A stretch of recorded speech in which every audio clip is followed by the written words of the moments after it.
My daughter-in-law changed the locks to steal my apartment, so I bought the entire building and evicted her. But what hurt the most wasn't the keys, it was discovering my own son was holding the hammer. Today, I'm going to tell you something I never thought I would. And if, for a second, this sounds familiar to you, I just ask that you leave a like and subscribe. It will help me to keep unburdening myself. My name is Grace Miller, I'm 72 years old, and for 5 decades, I was a full-time mother, wife, and grandmother in this beautiful city of New York that saw me born. I lived, in apartment 4B of a pre-war red brick building on the Upper West Side, where every morning the aroma of coffee from Mrs. Rossi's bakery downstairs mixed with the noise of the delivery trucks rumbling down Broadway. It was Tuesday, 7 in the morning. Like every day for the last 15 years, I walked down the stairs with my blue canvas tote bag, the one my late husband Arthur gave me for our 30th anniversary, and my worn leather shoes that creaked softly against the worn marble steps. The building smelled of pine sol and lavender, because on Tuesdays, Dorothy, the super, always mopped from the crack of dawn. In my hands, I carried the keys I'd had since 1987, a brass one for the front door, a silver one for the apartment, and a tiny one for the mailbox where my Social Security check arrived each month. Keys that had opened this door more than 10,000 times, that knew every notch in the metal, every specific turn needed to enter my home. But that morning, when I inserted the brass key into the lock, something was terribly wrong. It didn't turn. I forced it a little, thinking maybe the metal had gotten stiff from the September rains that had been falling all week. Nothing. I tried the key upside down, as I sometimes did when I was in a hurry. Nothing. The metal simply wouldn't fit, as if someone had filled the keyhole with glue. I stood there, my tote bag hanging from my arm, staring at the coffee-colored door I had painted myself 3 years ago, when I still had the strength to climb up and down a stepladder. A door that had seen my son Michael leave for high school every morning, that had received his hugs when he came back from college, that had witnessed him introducing me to Chloe, his wife, on a rainy February afternoon. "Mrs. Miller?" I heard Dorothy's voice behind me. "Everything all right?" I turned to her, a strong woman in her 50s with her hair tied back in a perfect ponytail and an apron that always smelled of bleach. Her brown eyes held that genuine concern that only people who have lived long enough to recognize when something is wrong can show. "No, my keys won't work, Dorothy," I told her, and my voice sounded more fragile than I expected, as if the words themselves were afraid to leave my throat. She came closer, examining the lock with the expert eye of someone who had seen locks changed in that building for 20 years. "Oh, honey, this is brand new. Just look how the metal shines. They changed this yesterday, or the day before at the latest." The world stood still. The voices of children playing in the courtyard became a distant murmur. The traffic on Broadway disappeared. Even the smell of coffee from Mrs. Rossi's bakery vanished, as if my senses had decided to protect me from a reality too brutal to fully process. "Changed?" I repeated, and the word felt alien in my mouth, as if I were speaking a language I didn't know. Who changed the locks on my apartment?" Dorothy looked down. I knew that expression. It was the same one she wore when she had to tell tenants the water was being shut off, or when the management company raised the maintenance fees. It was the face of someone who knew something painful and couldn't find the right words to say it. "Ma'am, your daughter-in-law came by yesterday afternoon. With a locksmith. She said you'd given her permission, that you'd lost your keys and it was an emergency for security reasons." My tote bag slipped from my arm and hit the floor with a dull thud. The apples I'd bought to make baby food for my 2-year-old grandson, Sebastian, rolled down the hallway like little red moons fleeing a catastrophe. Chloe. My daughter-in-law Chloe had changed the locks on my apartment. The apartment I bought in 1987 with my savings from 20 years working as a secretary for the Department of Education. The apartment where I had raised Michael after his father Arthur died of a massive heart attack when the boy was just 12. The apartment where I had sewn school uniforms until 3 in the morning to pay for my son's college tuition, where I had cried and prayed and dreamed of seeing him become the engineer he is today. The apartment that, 3 years ago, I had put in Michael and Chloe's names, because it'll be easier for them to get a mortgage for their new house, as they had explained it to me. I had signed the papers with so much trust, with the pride of a mother who can give her child something valuable, that I didn't even read the fine print. And where is Michael?" I asked, though a part of me already knew the answer. "He left with her, ma'am. They had suitcases. And the boy. They said they weren't going to live here anymore." The tears came without warning, hot and salty, running down my wrinkled cheeks like small rivers finding channels already carved by decades of smaller sorrows. But this was not small. This was the kind of betrayal that forever changes the way a person sees the world, that erases in a single stroke the trust built over 72 years of life. I bent down to pick up the apples, not because I needed them, but because I needed to do something with my hands, because the alternative was to stand there, screaming in the middle of the hallway like a madwoman. Dorothy helped me in silence, and when we were done, she said to me in a voice as soft as a hug, "Come on, ma'am. Come to my place. I'll make you some chamomile tea and we can talk calmly." But I didn't want calm. I didn't want tea. I didn't want explanations. I wanted to understand how the boy I had rocked in my arms for entire nights when he had a fever, the young man who had cried on my shoulder when his first girlfriend left him, the man who still called me Mom with the same tenderness as when he was 5.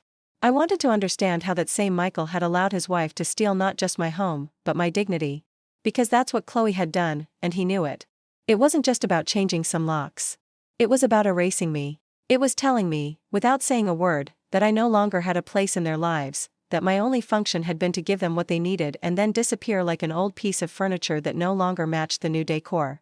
That night I slept on Dorothy's sofa, staring at the cracked ceiling of her small apartment on the ground floor, listening to the night sounds of the building that was no longer my home. Every time I closed my eyes, I saw Chloe's hands giving money to the locksmith, I saw Michael carrying the suitcases, I saw my grandson Sebastian wondering why Grandma wasn't there when he woke up. And for the first time in my life, instead of sadness, I felt something different growing in my chest.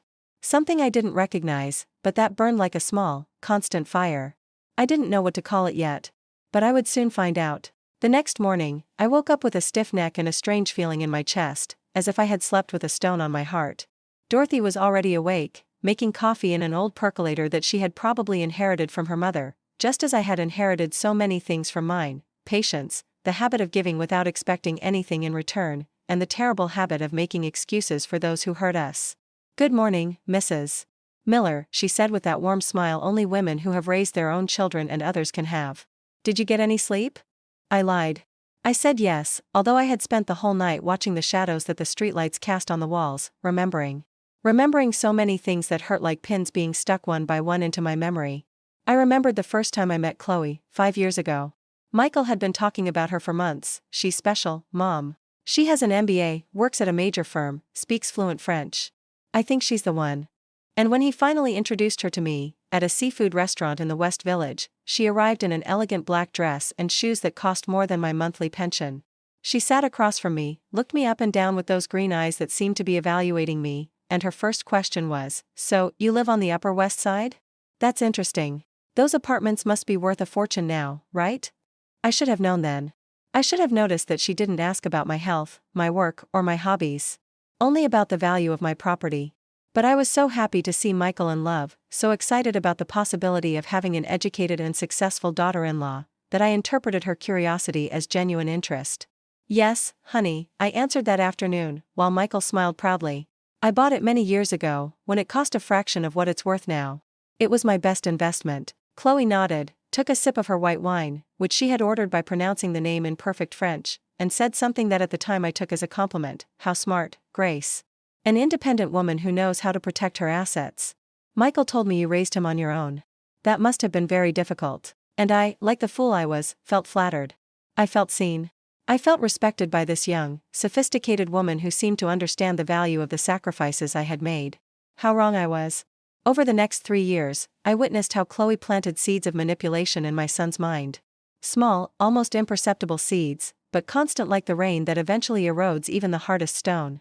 "Michael, don't you think your mom is lonely in that big apartment?" she would say when she thought I couldn't hear her. "With what that property is worth, she could sell, buy something smaller, and have money to enjoy her final years." Or when they argued about where to spend Christmas, "Honey, you have to understand, my parents are used to a certain standard. Your mom's apartment is fine, but you know how these old buildings are. You can feel the dampness, it's noisy, the furniture is so worn." And Michael, my Michael who had been so observant as a child, who noticed when I had a headache before I even said anything, who would hug me when I didn't even know I needed a hug, that same Michael began to nod along. To see my home through her eyes. To see my entire life through her eyes. The wedding was 2 years ago, in a ballroom in Midtown that cost more than I had earned in 5 years. Chloe insisted it be something memorable, and I, of course, paid my share. Not just my share, I paid for the flowers at the altar, the 3-tiered cake, the bride's dress, because, oh, Grace, my parents have already spent so much on the venue, and even their honeymoon to Hawaii, because it would be the most beautiful gift you could give your son on the most important day of his life. I spent my savings. My savings of 30 years. The money I had scraped together dollar by dollar, working overtime, selling baked goods on weekends, sewing at night. It all went into that 6-hour party that cost me 6 years of my life.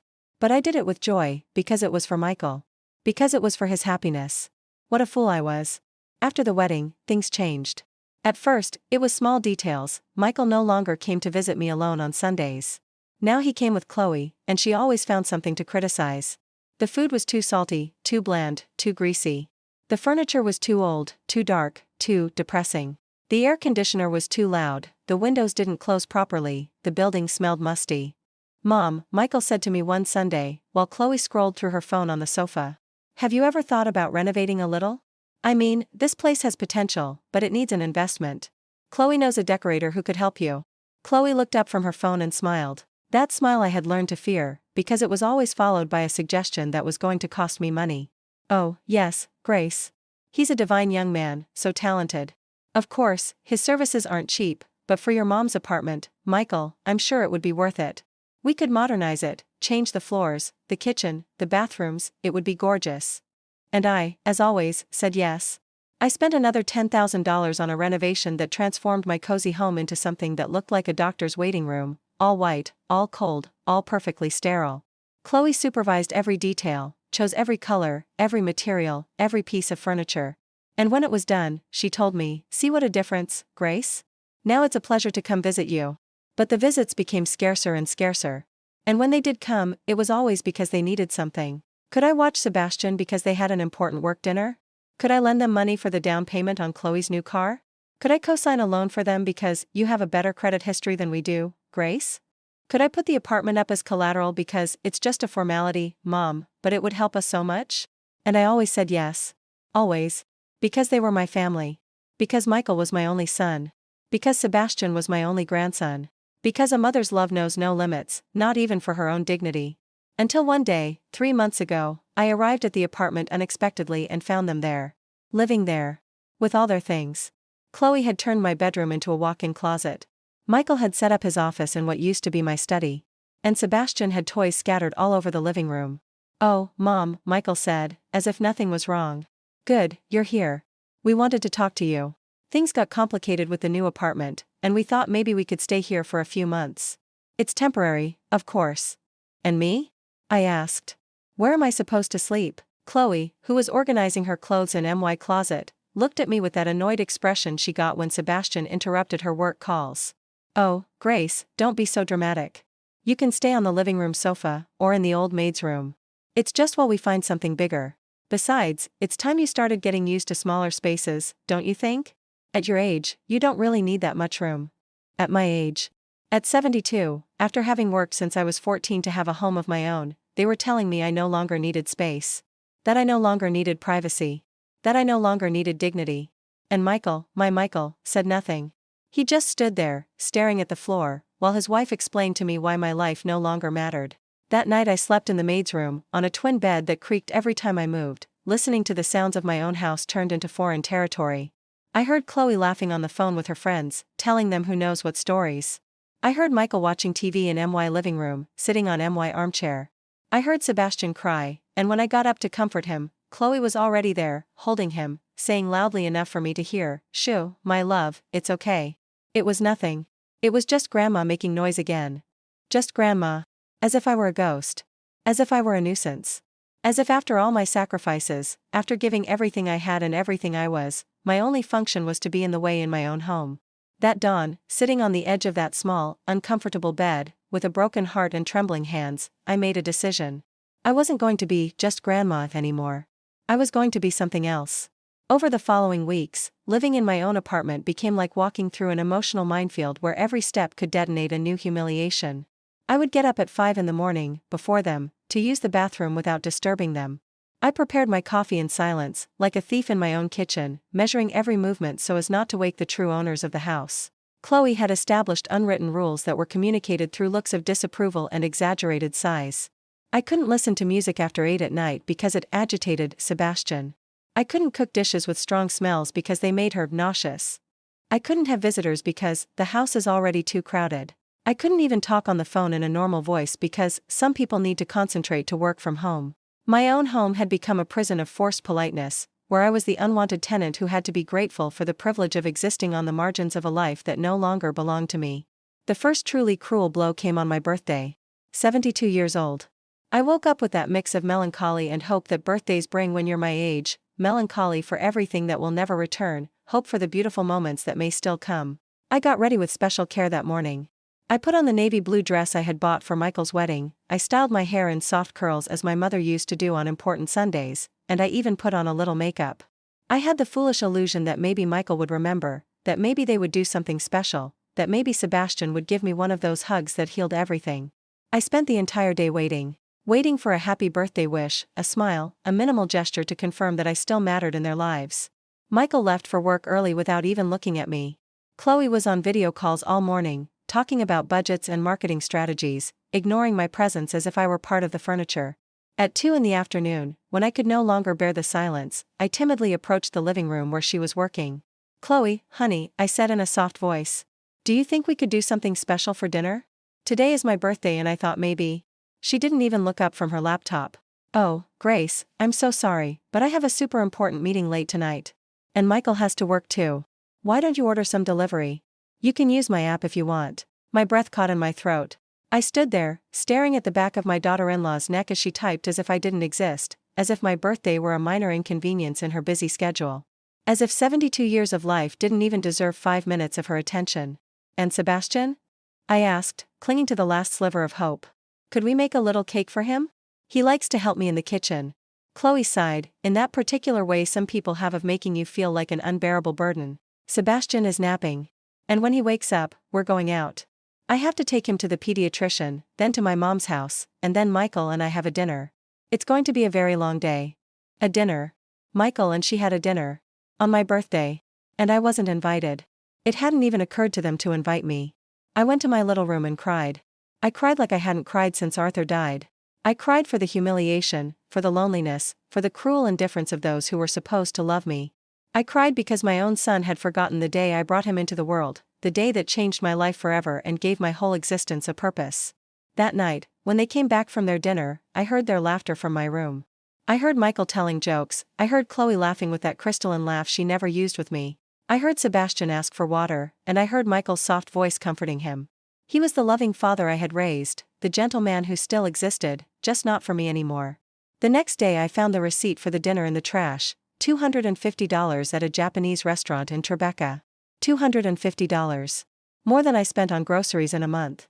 And I had spent my birthday eating a ham sandwich, alone in my little room, while they celebrated life without me. But the small humiliations were the ones that hurt the most, because they were as constant as drops of water that wear away a stone. Like when Chloe hosted a get-together for her friends in my living room, and when one of them asked who I was, she replied, "Oh, that's Michael's mom. She's living here temporarily while she finds a place more appropriate for her age." Or like when my cousin Brenda from Chicago came to visit, after 2 years of not seeing each other, and Chloe told her at the door, "I'm sorry, but Grace can't receive visitors today. We're very busy with important family matters." Brenda called me later, confused and hurt, asking why I hadn't wanted to see her. I had to invent a lie about being sick, because I couldn't explain that I no longer had the right to receive visitors in my own home. The last straw came one afternoon when I came down with the flu. I had a high fever, chills, and that weakness that only those who are over 70 know. I had been feeling sick for 2 days, but I hadn't wanted to complain because I already knew that any inconvenience I caused would be met with annoyance. But that afternoon I couldn't get out of bed. The fever had me delirious, and when I tried to go to the bathroom, I collapsed in the hallway. The sound of the fall must have been heard throughout the apartment. Michael came running, helped me up, touched my forehead with that genuine concern that reminded me of the boy he had been. "Mom, you're burning up. Why didn't you tell me you felt so bad?" For a moment, just for a moment, I felt that my son had returned. That the Michael who took care of me when I had nightmares, who hugged me when he saw me sad, who told me I was the best mom in the world, was still in there somewhere. "You need to see a doctor," he said, carrying me back to bed. "I'll get the car keys." But then Chloe appeared, with that look of vexation I knew so well. "What happened? What's all the commotion?" "My mom is very sick," Michael explained. "I'm taking her to the hospital." "Right now?" "Michael, honey, remember we have the meeting with the lawyer in 2 hours for the mortgage. We can't cancel, we've been waiting for this appointment for months." I saw the struggle in my son's eyes. I saw him weighing my needs against his wife's conveniences. I saw the exact moment he decided who was more important in his life. "You're right," he finally said, without looking at me. "That meeting is very important. Mom, can you hold on for a few more hours? I'll take you later, I promise." But he never took me. The meeting ran late, then they had an essential dinner with investors, and the next day was Saturday and all the doctor's offices are closed.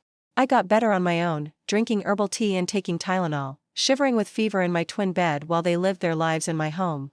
That night, when the fever had broken but my heart was still burning with pain, I got up and went to the bathroom. I looked at myself in the mirror, a 72-year-old woman, with deep dark circles under her eyes, messy hair, the pale skin of someone who has been sick and alone. A woman who had given everything and had not received even a comforting touch when she needed it most. But for the first time in months, my eyes didn't look defeated. They looked determined. It was then that I knew what I had to do. Not an elaborate plan, not a cinematic revenge. Something much simpler and much more powerful. I was going to get my dignity back. Step by step. Decision by decision. Starting by finding out exactly what I had signed when I put my apartment, temporarily, in Michael and Chloe's names.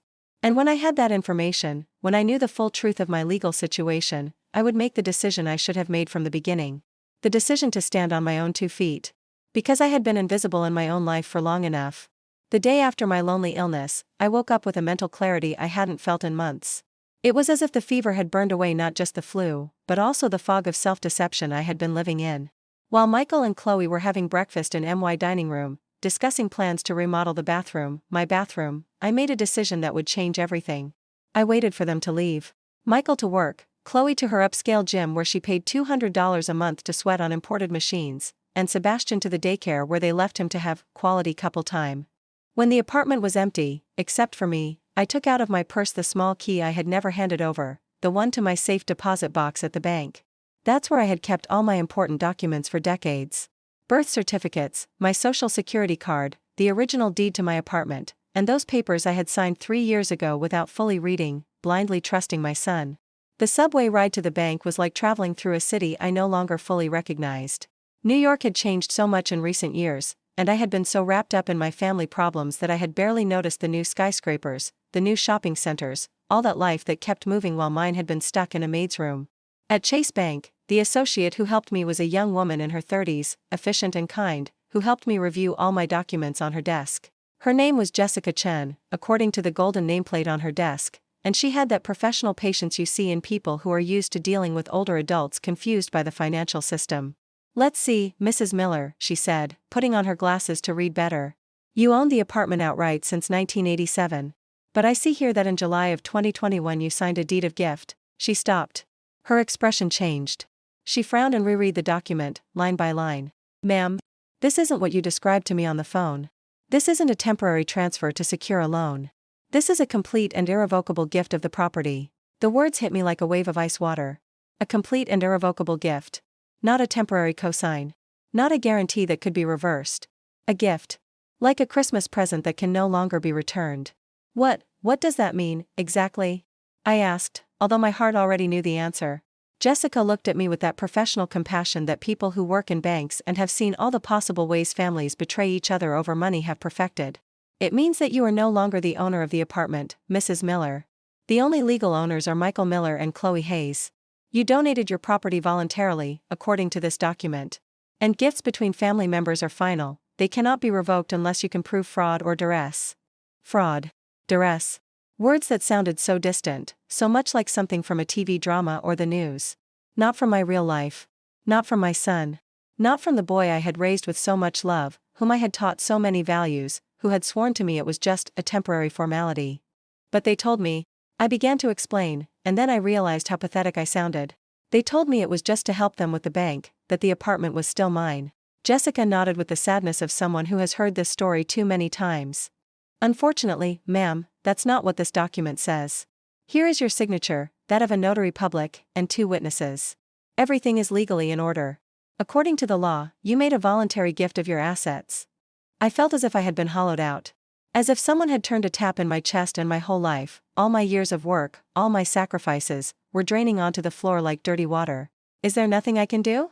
I whispered. Jessica reviewed the papers one more time, as if hoping to find something she had missed on the first read. "Well, the only option would be to prove that the gift was made under deceit or threat. But you would need proof. Witnesses.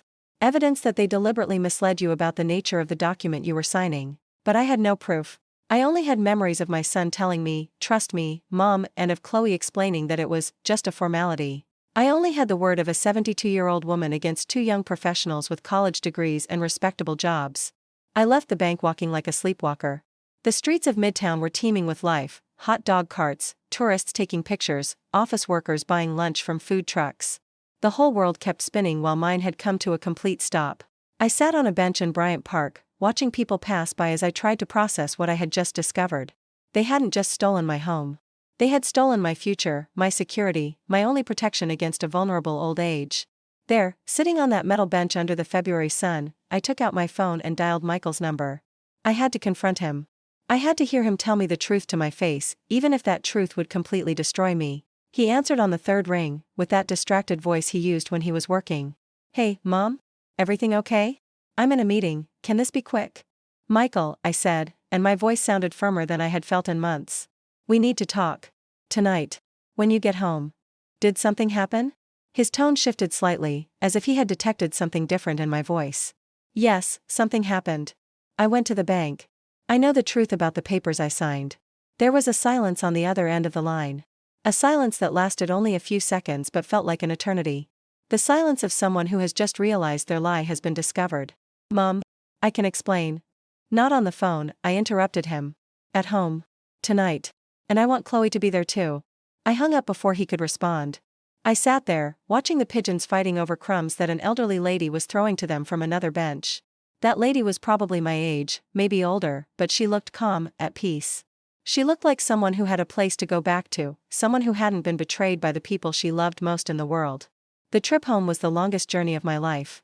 Every subway station, every stop, every traffic light brought me closer to a conversation I knew would be devastating. But for the first time in months, I didn't feel fear. I felt something much more powerful, the quiet fury of someone who has hit rock bottom and has nothing left to lose. I arrived at the building at 5 in the afternoon. Dorothy was watering the plants in the courtyard and greeted me with that worried smile she had been giving me since the locks were changed. "How are you, Mrs. Miller? You look different today." She was right. I looked different because I was different. I was no longer the broken woman who had been sleeping in the maid's room. I was a woman who knew the truth. And the truth, however painful, is always better than living a lie. I walked up the stairs with a firm step. I entered the apartment with my own key, because even though it was no longer legally mine, I still had the right to be there until they formally kicked me out. Michael arrived an hour later, nervous, avoiding my gaze. Chloe arrived 20 minutes after that, with that look of annoyance she wore when something interrupted her plans. I waited for them in the living room. In MY living room, which was no longer mine. Sitting on MY sofa, which was no longer mine. Surrounded by MY memories, which were no longer mine either. When the three of us were there, I looked them in the eye, first Michael, then Chloe, and said the words I had been rehearsing the whole way home. "I want you to explain to me, in your own words, exactly what you had me sign 3 years ago." And in the silence that followed, I knew that my life, as I had known it, was over forever. But I also knew that something new was beginning. Michael sat on the edge of the armchair, his hands clasped between his knees, just as he did as a child when he knew he'd done something wrong and was waiting for his punishment. Chloe, on the other hand, stood by the window, arms crossed, with that defensive expression she adopted when she felt cornered. The silence stretched for what felt like hours, though it was probably only minutes. I could hear the ticking of the wall clock I had bought at Macy's for my first home, the hum of traffic on Broadway, and my own heart beating so loudly I was sure they could hear it too. Finally, Michael looked up and met my gaze with those brown eyes that had been my weakness for 47 years. "Mom, yes, it's true the papers say it's a gift. But we never intended to." "To what?" I cut him off, my voice sharper than I intended. "What did you not intend to do?" "To keep the apartment forever," he finished, but without conviction, as if he didn't believe it himself. Chloe sighed in exasperation and turned to face us. "Oh, please, Michael. Enough with the little white lies." She looked directly at me, with a coldness that had always intimidated me. "Yes, Grace, you signed a deed of gift. And yes, we knew it was a gift. But we also knew you never would have signed it if we had told you the truth." The brutal honesty of her words hit me like a slap. At least there were no more pretenses. At least I no longer had to wonder if I was imagining things or if they had deliberately deceived me. "And why?" I asked, looking at my son. "Why did you do this to me?" Michael ran his hands through his hair, a nervous habit he'd had since he was a teenager. Because we needed it as collateral for the mortgage on the new house. And because..." He trailed off, as if the words were too heavy to leave his mouth. "Because we knew you would never sell," Chloe finished, without a hint of remorse. "And we needed you to sell. This apartment is worth nearly $2 million, Grace. Do you realize what that means for a young family like ours? $2 million. My entire life, my years of work, my sacrifices, reduced to a number. A number that was apparently worth more than my well-being, more than my security, more than a son's love. Besides, Chloe continued, now with the cruel confidence some people adopt when they feel they have nothing to lose, let's be realistic. What were you going to do with all this space? You're an older woman, alone. Sooner or later, you are going to need care, you'd have to go to a retirement home or something. At least this way, the asset stays in the family. In the family? I repeated, a bitter laugh rising in my throat. Am I not family? Of course you are, Mom, Michael said quickly. That's why we thought you could stay here with us. Like a united family. As your maid, I said, because that was the truth neither of them dared to speak. As someone to watch Sebastian for free, to cook for you, to do your laundry, and to thank you for the privilege of sleeping in the maid's room of what used to be my home. Chloe shrugged, as if it were the most logical thing in the world. Well, yes. It was a win-win situation.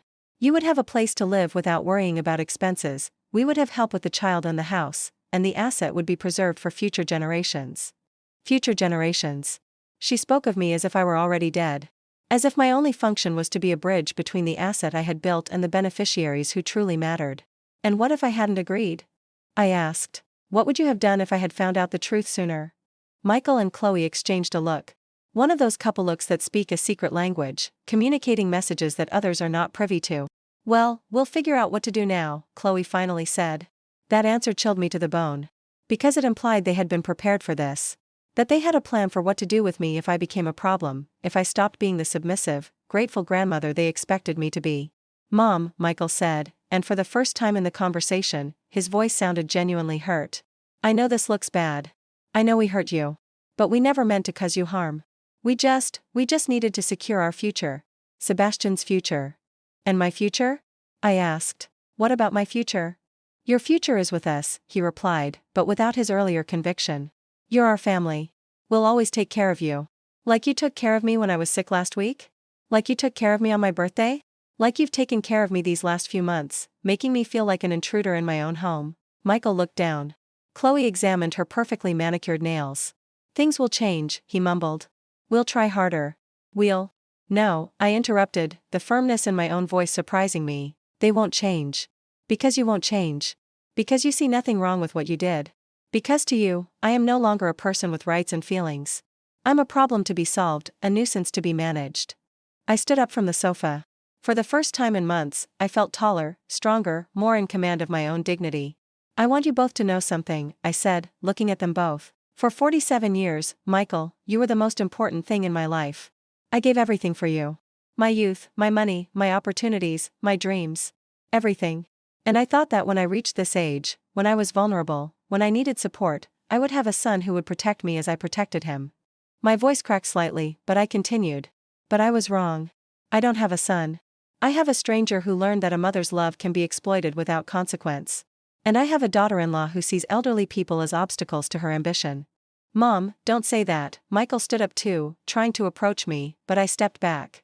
I'm going for a walk, I announced. When I get back, I want us all to have thought about how we're going to resolve this situation. Resolve? Chloe asked. Grace, there's nothing to resolve. Legally, this apartment is ours. You can stay here, of course, but as your servant, I finished for her. As someone who exists on your terms, follows your rules, and is grateful for your crumbs of affection. It's not like that, Michael protested weakly. Isn't it? Then tell me, when was the last time you asked me how I was feeling? When was the last time you considered my needs before making a decision? When was the last time you treated me like a valued member of this family and not like a burden you have to endure? Neither of them answered, because they couldn't. Because the answer was, never. Since Chloe entered our lives, I had been relegated to a secondary role, and since I signed those papers, I had been reduced to a supporting character in my own story. I left the apartment and walked down the stairs, my steps echoing in the stairwell like little hammer blows. Dorothy was sweeping the courtyard and looked up as I passed. Everything all right, Mrs. Miller? No, Dorothy, I said, stopping. It's not all right. But it's going to be. I walked the streets of the Upper West Side for hours, looking at the lit windows where other families were having dinner together, where other grandparents were reading stories to their grandchildren, where other mothers were valued and respected for what they had given instead of being discarded for what they could no longer offer. And as I walked, feeling the cool February air on my face, listening to the noise of the city that had been my home for 72 years, I made a decision. I was not going to continue living on my knees. I was not going to beg for love from those who had shown they didn't know how to give it. I was not going to remain a victim of my own generosity. I was going to find a way to get my dignity back. And if I couldn't get my home back, I would at least get my life back. Because being poor was better than being humiliated. And being alone was better than being surrounded by people who looked down on me. When I returned to the apartment that night, they had already eaten dinner without waiting for me. The dirty dishes were in the sink, Sebastian was asleep in his room, and Michael was watching television in the living room while Chloe worked on her laptop. The perfect picture of a family that had carried on with their normal life while I was processing the destruction of mine. Neither of them spoke to me when I entered. Michael glanced at me but remained focused on a basketball game. Chloe didn't even look up from her screen. It was as if our devastating conversation from the afternoon had been just a minor inconvenience that had already passed, a small misunderstanding that had resolved itself. I went straight to my little room. I closed the door, sat on the edge of the bed, and took out my phone. I dialed a number I had saved for years but had never used, my sister Susan's, who lived in Austin. Susan was 3 years younger than me, but she had always been the rebel of the family. She got married at 18, divorced at 25, remarried at 30, was widowed at 50, and now, at 69, she lived alone in a small house she had bought with her teacher's pension, with 3 cats and a garden full of flowers she cared for as if they were her children. We spoke on the phone every few months, superficial conversations about the weather and our health, but I had always known that if I ever truly needed her, she would be there. She was the kind of sister who doesn't judge, who doesn't give unsolicited advice, who just listens. Grace, she answered on the second ring, with that raspy voice she'd had since she smoked in her youth. What a surprise, calling me so late. Is everything okay? No, Susie, I said, and hearing myself use her childhood nickname, I felt something break inside me. Nothing is okay. I told her everything. From the beginning. From meeting Chloe to the conversation that afternoon. She didn't interrupt me once, just made small sounds of understanding or outrage. When I finished, she was quiet for a moment that felt eternal. Jesus, Grace, she finally said. Those goddamn bastards. It was the first time in months that someone had validated my pain without qualifying it, without making excuses for Michael, without telling me there must have been a misunderstanding. Just the simple, direct truth, what they had done to me was wrong. You know what? Susan continued. You're coming here. Tomorrow. Pack your things, get on a bus, and come to Austin. What do you mean, leave? Susie, I can't. You can't what? You can't leave the people who treat you like a servant in your own house? You can't get away from the people who stole your life's work? Of course you can, Grace. What you can't do is keep living like this. She was right, but fear was stronger than logic. But, what if Michael needs me? What if Sebastian misses me? Look, sis, she said with the patience that only years can bring. If Michael needed you, he wouldn't have done what he did. And Sebastian, kids adapt. But you don't have time to keep waiting for other people to decide to value you. At 72, every day counts. You can't waste another one being miserable. We hung up at 11 that night, after I promised her I would think about it. But I had already decided. I just needed to find the courage to act. I didn't sleep that night. I lay there staring at the ceiling of the little room, listening to the familiar sounds of the apartment, the refrigerator humming on every hour, the bathroom faucet that had been dripping for months without anyone bothering to fix it, the murmurs of Michael and Chloe in their bedroom, my old bedroom, planning who knows what aspects of their prosperous future. At 5 in the morning, I got up, showered, and started to pack. I didn't have many things. Life in the maid's room had taught me to live with the essentials. 3 changes of clothes, my blood pressure medication, the few pieces of jewelry I had left, my personal documents, and a photograph of Michael at age 5, smiling with his front teeth missing, hugging a red balloon in Central Park. That photo was the hardest thing to pack. I looked at it for a long time, remembering the boy he had been, wondering at what exact moment he had turned into the man who could betray me so coldly. Had it been gradual? Did it start when he met Chloe, or had it started years before, when I stopped demanding respect and started begging for affection? It didn't matter. What mattered was that I was no longer going to be an accomplice to my own humiliation. When I finished packing, it was 7 in the morning. Michael was in the shower, Chloe was making coffee, and Sebastian was eating cereal in front of the television. The morning routine of a normal family, except I was no longer part of it. I came out of the little room with my small suitcase and my purse. Chloe looked up from her phone with a surprised expression. Are you going on a trip, Grace? Yes, I answered simply. I'm leaving. Where? For how long? To Austin. To my sister's. And I don't know for how long. Michael came out of the bathroom at that moment, his hair wet and a towel wrapped around his waist. Mom? What's going on? Why do you have a suitcase? I went over to Sebastian, who was still focused on his cartoon. I kissed his forehead, inhaling the scent of baby shampoo that was always in his curly hair. You be a good boy, my love, I whispered in his ear. Grandma loves you very much. He gave me a distracted smile and went back to his cereal. At 2 years old, he didn't understand goodbyes. He just lived in the immediate present, in a safe world where adults always came back, where no one disappeared forever. Mom, wait, Michael said, approaching, still in his towel. What is happening? Why are you leaving like this, so suddenly? Because I have nothing left to do here, I said, looking him in the eyes. Because you don't need me anymore, and I don't need to feel like a stranger in the place that used to be my home. But this is temporary, right? He asked, and for the first time in months, I heard genuine fear in his voice. You're coming back, right? I don't know, Michael. Honestly, I don't know. Chloe got up from the table, with the expression of someone processing the practical implications of a new situation. And who's going to watch Sebastian when we're at work? Typical of her. Her first concern wasn't my emotional well-being, but how my absence would affect her practical conveniences. You'll have to hire someone, I replied. Like normal people do when they don't have family members available to work for free. Mom, please, Michael came closer, and I saw tears starting to form in his eyes. Don't leave like this. Let's talk. We can fix things. How? I asked. Are you going to give me my apartment back? Are you going to erase the fact that you lied to me for 3 years? Are you going to undo all the months you made me feel like a burden? He couldn't answer, because there was no answer. Some damage can't be repaired with pretty words and late promises. Take care of yourselves, I said, heading for the door. And take good care of my apartment. I hope it brings you the happiness you thought it would. Mom? Michael, I interrupted, turning back one last time.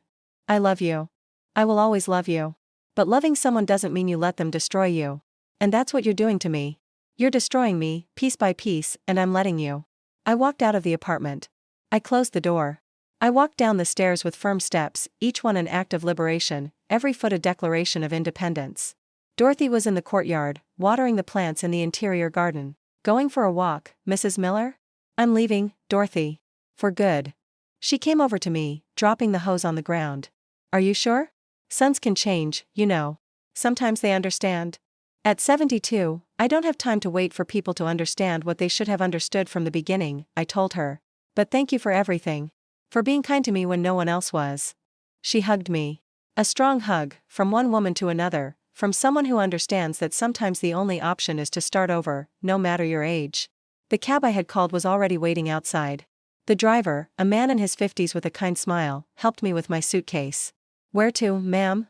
The Port Authority bus terminal, I said. And after that, to a new life. As the cab pulled away from the red brick building where I had lived for 35 years, I didn't look back. For the first time in months, I was only looking forward. Towards Austin. Towards Susan. Towards the possibility of living the rest of my years with dignity. Towards freedom. The bus ride to Austin was a long one, stretching over 2 days. 2 days of watching the American landscape shift through the window, while I processed the enormity of what I had just done. At my age, most women had already settled into their final routine, found their definitive place in the world. I was starting from scratch, fleeing my own family like a refugee from my own life. Susan was waiting for me at the Austin bus station with a bouquet of yellow wildflowers and that mischievous smile she'd had since she was a girl. At 69, she was still beautiful, with her completely white hair cut short and curly, wrinkles that spoke of a life lived without apology, and a vital energy I had always envied. There's my fugitive sister, she said, hugging me so tightly that for a moment, I felt like everything was going to be okay. Welcome to your new life, Grace. Her house was small but cozy, with brightly colored walls and plants everywhere. It had 2 bedrooms, a kitchen that smelled of cinnamon and coffee, and a backyard where her 3 cats, Georgia, Billy, and Louis, slept under a sprawling pecan tree. This will be your room, she said, opening the door to a room painted sky blue, with a twin bed covered by a handmade quilt. It's small, but it's yours. No one will kick you out, no one will make you feel like you're in the way. The first 2 weeks in Austin were like learning to breathe again. Susan didn't ask uncomfortable questions, didn't pressure me to talk about my feelings, didn't try to convince me to forgive Michael. She simply included me in her daily routine as if I had always been there. In the mornings, we had breakfast together in the garden, watching the cats chase lizards. In the afternoons, she held an embroidery circle for ladies from the neighborhood in her living room, and I would sit and listen to their stories of divorces, problematic grandchildren, and small, everyday victories. In the evenings, we'd binge-watch dramas on TV and comment on other people's problems with the wisdom of those who had lived long enough to recognize all the human patterns. It was during the third week that Michael started calling. At first, once a day. Then, 3 times a day. Finally, every hour, leaving voicemails that I listened to but didn't answer. "Mom, please pick up. I'm worried about you. Mom, Sebastian misses you. He asks about you every day. Mom, Chloe says she's willing to talk, to fix things. Mom, you can't just disappear from our lives like this." But the message that hurt the most was one he left that had me crying in the blue room for a whole afternoon. "Mom, I need you. I know I screwed up, I know I hurt you, but you're my mom. I can't lose you. Please, just tell me what I have to do to make you come back." Susan found me with red eyes and sat me down in her kitchen with a cup of chamomile tea. "Are you going to answer him?" she asked without judgment. "I don't know what to say," I admitted. Part of me wants to run back, hug him, and tell him everything's okay. But another part of me knows that if I go back, nothing will really change. And which part is stronger? I thought about it for a long time, stirring the tea with a small spoon I had inherited from my grandmother. "The part that doesn't want to be invisible anymore," I said finally. It was Susan who suggested I answer him, but in my own way, on my own terms. "You can't just leave things like this forever," she said. "But you don't have to go back to being who you were before, either. There's a middle ground." That night, after much thought, I dialed Michael's number. He answered on the first ring, as if he'd been waiting by the phone. "Mom?" His voice sounded broken, desperate. "Are you okay? We haven't heard from you in a month." "I'm fine, Michael. I'm living with your Aunt Susan in Austin." "Thank God," I heard him say to someone else. "Mom, we need to talk. Chloe and we've been doing a lot of thinking. We want to fix things." "What things, exactly, do you want to fix?" There was a pause. I could picture him choosing his words, maybe consulting with Chloe on what to say. "Everything, Mom. We want to give you the apartment back. We want you to come home." The words I had been waiting to hear for months, the words that would have solved all my practical problems. But they didn't thrill me the way I would have expected. "Why?" I asked. "Why now?" Because we realized that without you, the house isn't a home. Sebastian cries for you every night. And I can't sleep knowing I hurt you so much." "And Chloe? Does she want me to come back too?" Another, longer pause. "Yes, of course. Chloe also." "Put her on the phone," I interrupted. "I want to hear her say it herself." "Mom, I don't think that's necessary." "Put her on the phone, Michael. Or I'm hanging up and I won't answer again." I heard murmurs, a quiet argument, and finally Chloe's voice, tense but controlled. "Hello, Grace." "Hello, Chloe. Michael tells me you want me to come back." Yes, we want you to come back." "Why?" Because we need you. Sebastian needs you. But a month ago, you told me I was a burden, that I didn't need so much space, that my future was to be your unpaid maid. What changed?" Silence. A silence so long I thought she had hung up. "Things have been difficult without you," she finally admitted. "Hiring someone to look after Sebastian is very expensive. And Michael has been so depressed. And I realized that maybe I was too hard on you." Maybe she had been too hard. Not a real apology, not a full acknowledgement of what she had done, but a cautious maybe that committed to nothing. "Chloe," I said with a calmness that surprised me. "You stole my home. You lied to me. You humiliated me. You made me feel like an intruder in my own house. And now you want me to come back because you discovered you need my free services. It's not like that." "Yes, it is. And you know what, Michael might be depressed, he might miss having me as a servant, Sebastian might miss me. But I matter too. My happiness matters. My dignity matters. Grace, please. Listen to me carefully, Chloe. You can keep my apartment. You can keep everything. But you can no longer keep me. Because I am worth more than that." I heard her hand the phone back to Michael. "Mom, please, don't end things like this. Michael, I love you. I will always love you. But real love includes respect, and you both showed me you don't know how to respect me. When you learn how, when you can offer me a real apology and treat me with dignity, then we can talk again. And in the meantime? Am I never going to see you again? In the meantime, I'm going to learn to be happy without you. And you are going to learn to value what you had when you had it." I hung up the phone with trembling hands but a steady heart. Susan, who had been listening from the kitchen, came over and hugged me. "How do you feel?" she asked. "Free," I answered, surprised to realize it was true. For the first time in years, I feel free. That night I slept deeply, without the weight of guilt I had been carrying for months. I had made the hardest decision of my life, but also the most necessary one. I wasn't going back to being the invisible grandmother, the mother begging for affection, the woman who accepts crumbs of respect. I was going to be Grace.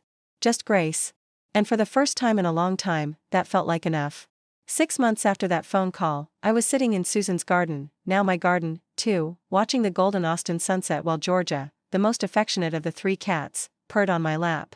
In my hands, I held a cup of fresh coffee and a letter that had arrived that morning with a New York City postmark.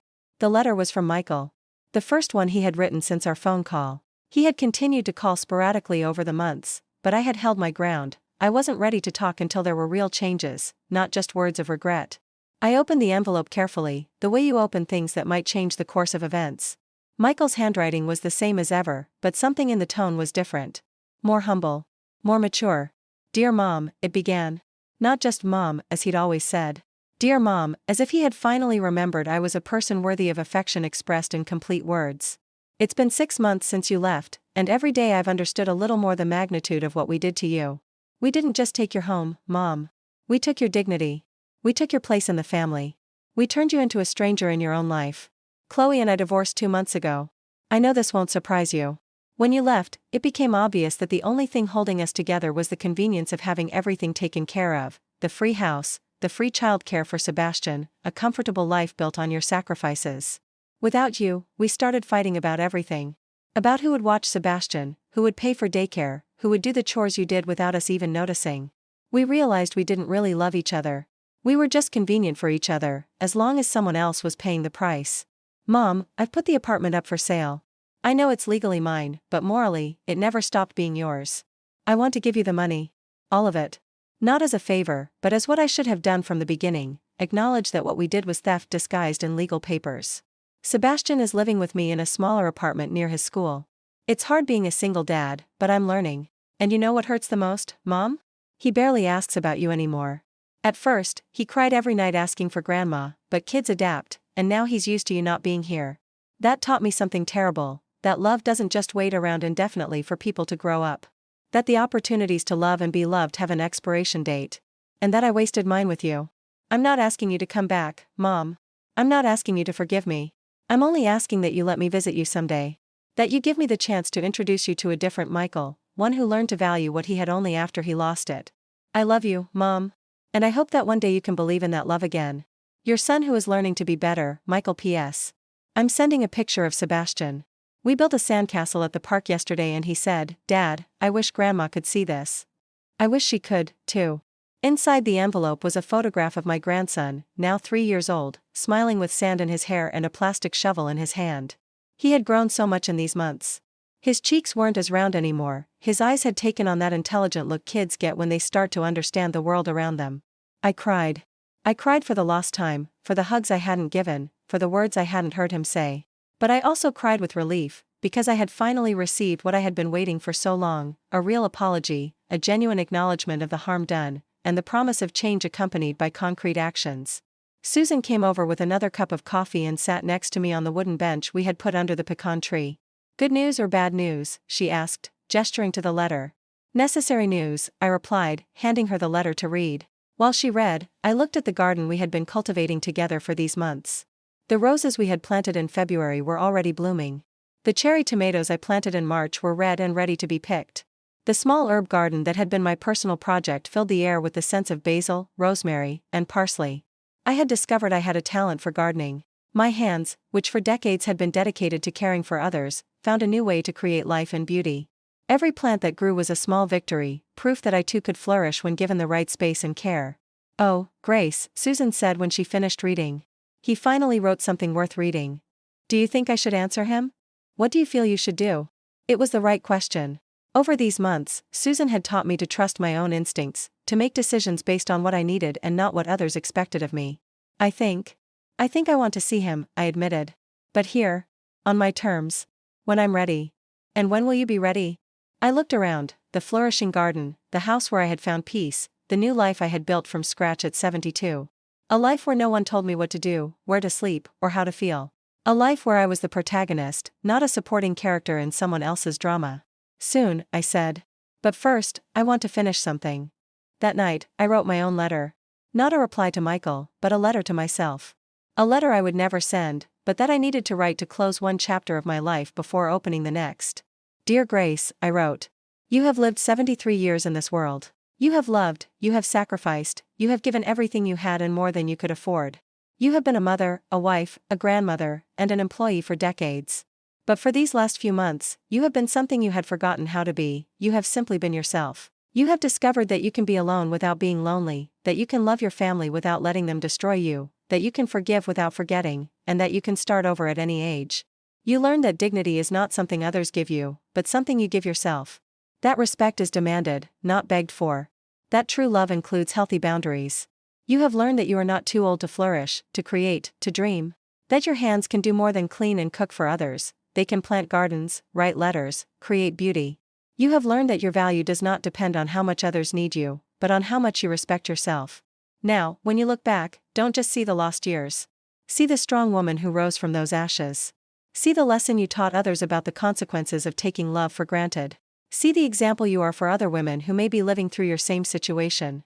Your story doesn't end here, Grace. This is just a new page in a book that is still being written. 2 weeks later, I called Michael. His voice trembled when he heard mine.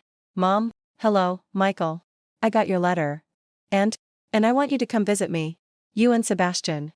But there are conditions. Anything, Mom. Anything. First, you come when I tell you you can come, not when it's convenient for you. Second, you stay in a hotel, not in my house. Third, you respect my new life, my new decisions, and my right to live as I choose. Understood? Understood. And Michael? Yes? Come prepared to meet a different woman. Because the Grace who left New York City no longer exists. In her place is a Grace who knows her worth and will not accept anything less than she deserves. A month later, Michael and Sebastian arrived in Austin. The reunion was beautiful and painful at the same time. Sebastian hugged me as if the 6 months had just been a long nap. Michael cried when he saw me, when he saw my garden, when he understood that I had built a complete and happy life without him. It wasn't a movie-like reconciliation. It was something better. It was the beginning of a new relationship, one based on mutual respect instead of emotional dependency. Michael comes to visit every 3 months now. Sebastian and I write letters to each other with his school drawings, which I answer with pressed flowers from my garden.